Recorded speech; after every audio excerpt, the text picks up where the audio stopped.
ಲೋಕಾಖಾಡದಲ್ಲಿ ಯುವರಾಜ ವಾಗ್ದಾಳಿ ಜೋರಾಗಿದೆ. ರಾಹುಲ್ ಗಾಂಧಿ ಬಳಿಕ ಇದೀಗ ಹಿಮಾಚಲದ ಮಂಡಿ ಅಭ್ಯರ್ಥಿ ವಿರುದ್ಧ ಕೂಡ ಈ ಆರೋಪ ಕೇಳಿ ಬಂದಿದೆ. ಮಂಡಿ ಬಿಜೆಪಿ ಅಭ್ಯರ್ಥಿ ಹಾಗೂ ಬಾಲಿವುಡ್ ನಟಿ ಕಂಗನಾ ರನೌತ್ ಕಾಂಗ್ರೆಸ್ ಅಭ್ಯರ್ಥಿ ಅವರ ಪ್ರತಿಸ್ಪರ್ಧಿ ವಿಕ್ರಮಾದಿತ್ಯ ಸಿಂಗ್ ವಿರುದ್ಧ ಕಿಡಿಕಾರಿದ್ದಾರೆ.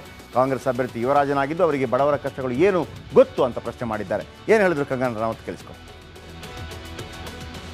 जैसे कि शहजादे हम देखते हैं, एक दिल्ली में है शहजादे, बहुत बड़े माता पिता की संतान, और फिर हम देखते हैं उत्तर प्रदेश में भी एक और बिगड़े हुए शहजादे, और हमारे हिमाचल में भी एक ऐसे शहजादे हमें देखने को मिलते हैं जो कि कभी अपने महलों से उतर के देखें तो पता चलेगा कि गरीबी क्या होती है और गरीब की क्या.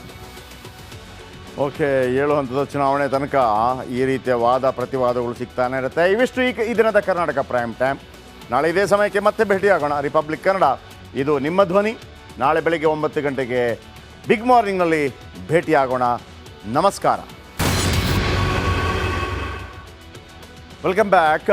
ಬಿಜೆಪಿ ಪದೇ ಪದೇ ಕಾಂಗ್ರೆಸ್ಸನ್ನು ಆರೋಪ ಮಾಡ್ತಾ ಇರುತ್ತೆ. ನೀವು ತುಷ್ಟೀಕರಣ ಮಾಡ್ತೀರಿ, ಮುಸ್ಲಿಮರನ್ನು ತುಷ್ಟೀಕರಣ ಮಾಡ್ತೀರಿ. ಕಾಂಗ್ರೆಸ್ ಹಿಂದೂಗಳ ವಿರೋಧಿ ಅಂತೇಳಿ ಪ್ರಧಾನಿ ಮೋದಿ ಬಿಜೆಪಿ ನಾಯಕರು ಪದೇ ಪದೇ ಆರೋಪ ಮಾಡಿದ್ದು ಕೇಳಿರ್ತೀವಿ. ಇದೀಗ ಕಾಂಗ್ರೆಸ್ ನಾಯಕರ ಇಂಥದೇ ಹೇಳಿಕೆ ಭಾರಿ ಸಂಚಲನ ಮೂಡಿಸಿದೆ. ತಮ್ಮ ಪಕ್ಷದ ಗೆಲುವಿಗೆ ಹಿಂದೂಗಳ ಮತಗಳು ಅಗತ್ಯವಿಲ್ಲ ಅಂತೇಳಿ ಸ್ವತಃ ಹಿಂದೂ ಆಗಿರುವ ತುಮ್ಮಲ ನಾಗೇಶ್ವರ ರಾವ್ ನೀಡಿರುವಂಥ ವಿವಾದದ ಹೇಳಿಕೆ ಇದೀಗ ಭಾರಿ ಸಂಚಲನಕ್ಕೆ ಕಾರಣವಾಗಿದೆ. ಏನು ಅಂತಂದರೆ ನೋಡಿ, ಇವರು ಫುಲ್ ನಾಮಾಗಿ ಮೇಲೆ ಹಾಕೊಂಡಿದ್ದಾರೆ. ಇವರು ತೆಲಂಗಾಣದ ನಾಯಕ, ಕಾಂಗ್ರೆಸ್ ನಾಯಕ. ತೆಲಂಗಾಣದ ಚುನಾವಣಾ ಪ್ರಚಾರದಲ್ಲಿ ಒಂದು ವಿವಾದಿತ ಹೇಳಿಕೆಯನ್ನು ಕೊಡ್ತಾರೆ. ಹಿಂದೂಗಳ ಮತವೇ ಬೇಡ ಅಂತ ಕಾಂಗ್ರೆಸ್ ನಾಯಕ ಹೇಳ್ತಾರೆ. ನೀವು ಬಿಜೆಪಿಯ ನನ್ನ ನೆಲದ ಭಾಷೆಯು ದೂರ ಬಲು ದೂರ, ಈ ಮನಕಂತೂ ದಾರಿ ತೋರುತ್ತಿದೆ. ಆ ಭಾಷೆಯದೇ ಬೆಳಕುವ ದೂರ ಎಷ್ಟೇ ಹೋಗಿ ಈ ಭಾಷೆಯಿಂದ ದೂರವಾಗಲಾರಿರಿ. ವಿಮಲ್, ನಮ್ಮ ಭಾಷೆ ಕೇಸರಿ. ಇಬ್ಬರು ಕರ್ನಾಟಕದಲ್ಲಿ ಹೇಳೋದನ್ನು ಕೇಳಿದ್ವಿ. ಒಂದು ಅನಂತಕುಮಾರ್ ಹೆಗಡೆ, ಮತ್ತೊಬ್ಬರು ಬಸನಗೌಡ ಪಾಟೀಲ್ ಯತ್ನಾಳ್. ಈಗ ಈ ನಾಯಕ, ಕಾಂಗ್ರೆಸ್ ನಾಯಕ, ಕಾಂಗ್ರೆಸ್ ಗೆಲುವಿಗೆ ಹಿಂದೂಗಳ ಮತಗಳ ಅಗತ್ಯ ಇಲ್ಲವಂತೆ. ಕಾಂಗ್ರೆಸ್ ನಾಯಕ TN ರಾವ್ ವಿವಾದಿತ ಹೇಳಿಕೆ. ತುಮ್ಮಲ ನಾರಾಯಣ್ ರಾವ್ ಮಾತಿನಿಂದ ಕೈಗೆ ಇದೀಗ ನುಂಗಲಾರದ ಬಿಸಿ ತುಪ್ಪ. ಕಾಂಗ್ರೆಸ್ ಎಂದರೆ ಮುಸಲ್ಮಾನರಿಗಾಗಿರುವ ಪಾರ್ಟಿ.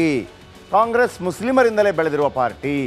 ಮುಸ್ಲಿಮರು ಇಲ್ಲ ಅಂದರೆ ಕಾಂಗ್ರೆಸ್ ಅಧಿಕಾರಕ್ಕೆ ಬರಲ್ಲ. ಮುಂದೆ ಕಾಂಗ್ರೆಸ್ ಅಧಿಕಾರಕ್ಕೆ ಬಂದರೂ ಮುಸ್ಲಿಮರೇ ಕಾರಣ. ಮುಸ್ಲಿಮರು ಹೆಚ್ಚಿರುವ ಕಡೆಯಲ್ಲೆಲ್ಲ ಕಾಂಗ್ರೆಸ್ ಗೆಲ್ತಾ ಇದೆ.